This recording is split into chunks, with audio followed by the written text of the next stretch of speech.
Hello, good afternoon. This is Abhijit Sherekar. I am here at FC Road. Recently, Maharashtra government has passed a policy that the cities having over 1 lakh population will be running e-taxis. However, this decision has not gone well with the auto rickshaw drivers.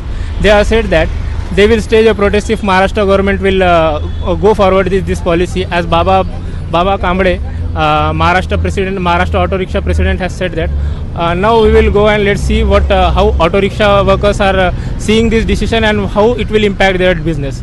जी पण सिटीमध्ये 1 लाखच्या वर population राहणार तिथे e bike taxi चालवायचा यांनी हे केलं आहे. तर तुम्हाला याच्यावर काय प्रतिक्रिया आहे?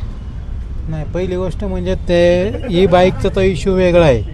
आत्ताचे जे फ्री परमिट चालू आहे त्याच्यामुळे ॲक्च्युली रिक्षा धंद्यावरती फरक पडायला लागला आहे. कारण की मी 2018ला ज्यावेळेस गाडी घेतली त्यावेळेस 12 ते 4 वाजेपर्यंत मी धंदा करायचो, तर 1200-1500 रुपये धंदा करायचो. आता दिवसभर पडलं तरी 700-800च्या वर धंदा जात नाही.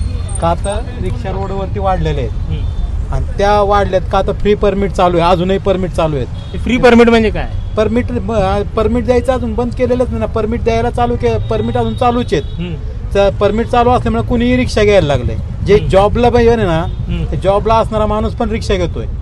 त्याच्यामुळे रिक्षावाल्यांच्या धंद्यावरती फरक पडायला लागला. ही बाईक वगैरेचा एवढा काही इश्यू नाहीये.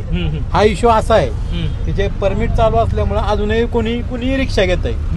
त्याच्यामुळे मग असे जे प्रॉपर रिक्षावरती जे धंदा करणारे आहेत त्यांच्या ह्याच्यावरती परिणाम व्हायला लागलाय. बाकीच्या ह्याचा काही प्रॉब्लेम नाहीये. पण तरी तुम्ही सांगितलं हे नवीन गोष्ट आहे, आम्हालाही माहित नव्हती. पण गोष्ट आहे की जे ह्या नवीन म्हणण्यात आहे की यांना ई बाईक टॅक्सी तुम्ही त्याच्या अर्थच नाहीये. त्यांना दोष देण्याचा अर्थच नाहीये. जो प्रॉब्लेम जो आहे ना परमिट चालू आहे तो प्रॉब्लेम आहे. परमिट जर बंद केले ना तर रिक्षा लोकांनी घ्यायचं बंद होती. नाही तर आता कुणी कामाला आहे तो कामाला जात आता काय करतो किंवा बाईकच्या पण बाईकच्या सरकारने एक कानून पास केला होता की जिथं आहे ना ज्या पण सिटीचे पॉप्युलेशन 1 लाखच्या वर आहे तिथं आता ई बाईक टॅक्सी चालणार. तर ऑलरेडी आपण पाहतो की पुण्यामध्ये की इंडियामध्ये सर्वात जास्त 2 व्हीलर व्हेकल आहे ऑलरेडी. आणि दुसरं म्हणजे की आहे ना ऑटो रिक्षावाले पण पुष्कळ आहे इथं. तर आणि पब्लिक ट्रान्सपोर्ट खरंच पुण्यामध्ये थोडं कमी फार आहे कारण की आहे ना बसचे आहे ना रेग्युलर सर्व्हिस नाही राहते नाही. तर महाराष्ट्र सरकारचं हे म्हणणं आहे आमचं पण काय आमच्या रिक्षाच्या धंद्यावर तर परिणाम होणारच आहे. हां, त्याआधी पण रॅपिडो बाईक टॅक्सी चालू होती त्यावेळेस पण असंच व्हायचं. 500-600 रुपये आमचा धंदा व्हायचा. आता जर परत असं चालू झाली तर तेच होणार आहे परत. अजून पण आता जे परमिट सोडलंय ते परमिट सोडल्यामुळं अजून धंदा कमीच आहे आमचा. दिवसात 700-800 रुपये धंदा होतो. आता कुणी रिक्षा रोज 200-400 रिक्षा निघतात शोरूममधून. त्यामुळं रिक्षा वाढत चालल्यात आणि पब्लिक कमी होत चाललंय.